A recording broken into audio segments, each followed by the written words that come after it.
주님께서 여러분과 함께 마테오가 전한 거룩한 복음입니다. 예수님께서 가이사랴 필리피 지방에 다다르시자 제자들에게 사람의 아들을 누구라고들 하느냐 하고 물으셨다. 제자들이 대답하였다. 세례자 요한이라고 합니다. 그러나 어떤 이들은 엘리야라고 하고 또 어떤 이들은 예레미야나 예언자 가운데 한 분이라고 합니다. 예수님께서 그러면 너희는 나를 누구라고 하느냐 하고 물으시자 시몬 베드로가 스승님은 살아계신 하느님의 아드님 그리스도이십니다 하고 대답하였다. 그러자 예수님께서 그에게 이르셨다. 시몬 바르요나야, 너는 행복하다. 살과 피가 아니라 하늘에 계신 내 아버지께서 그것을 너에게 알려주셨기 때문이다. 나 또한 너에게 말한다. 너는 베드로이다. 내가 이 반석 위에 내 교회를 세울 터인즉 저승의 세력도 그것을 이기지 못할 것이다. 또 나는 너에게 하늘나라의 열쇠를 주겠다. 그러니 내가 무엇이든지 땅에서 매면 하늘에서도 매일 것이고 내가 무엇이든지 땅에서 풀면 하늘에서도 풀릴 것이다. 주님의 말씀입니다.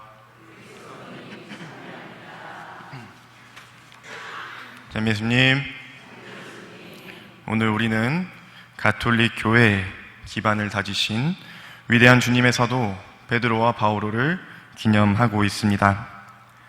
동시에 우리는 이분들이 보여주셨던 다소 인간적인 면모도 잘 알고 있습니다. 베드로는 다소 충동적이고 나약한 면모도 보여주었습니다. 순환전에 예수님을 부인했으며 안티오키아에서는 유다 공동체를 옹호하며 이방인을 도외시하는 모습을 보여 바오로 사도와 충돌하기도 했습니다. 하지만 베드로는 누구보다 먼저 그리고 옳게 그리스도에 대한 신앙을 고백함으로써 교회의 반석이 되었습니다. 하느님의 사랑이 십자가에 못 박히신 예수님의 마음 안에 머무른다는 것을 믿었다는 사실은 그가 하느님을 품고 사는 사람이었음을 보여줍니다.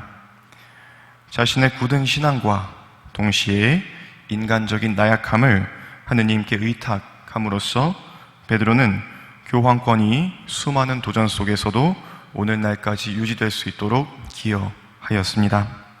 그런가 하면 바오로는 한때 율법을 폐지하는 것처럼 보였던 예수님과 제자들을 박해하고 심지어 스테파노를 죽이는 일에 찬동하기도 했습니다. 하지만 개종 이후에 이방인들과 유다인들에게까지 주님을 전하면서 예수님의 구원이 모든 이에게 베풀어졌다는 사실을 보여주었습니다. 베드로와 바오로는 각자 보존과 개방이라는 두 가지 기둥을 떠받들며 거룩한 교회의 광채를 세상에 전하고 있습니다. 베드로는 교회의 미래를 보증하는 보존의 원천입니다. 너는 베드로이다. 내가 이 반석 위에 교회를 세울 터인즉 저승의 세력도 그것을 이기지 못할 것이다. 베드로가 예수님께 위임받은 권한은 구체적으로 교회를 약화시키는 모든 죄와 악과 유혹에서 사람들을 보호하는 것이었습니다. 또한 바오로는 교회의 성장을 보장하는 개방의 원천입니다.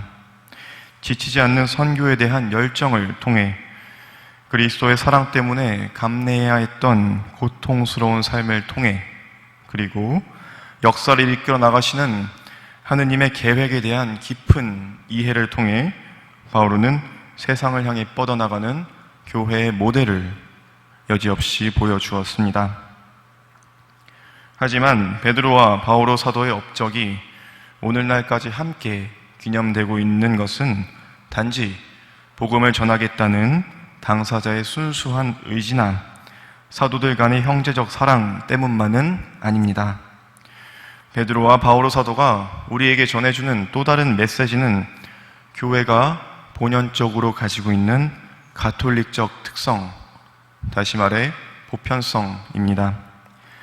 교회는 인간적인 한계를 가지고 있는 체제이지만 동시에 세상에 속하지 않는 충만함을 품고 있는 공동체입니다. 이 충만함은 단지 언어, 문화가 다양한 민족들이 모였다는 그 사실 자체에 기인하지 않습니다.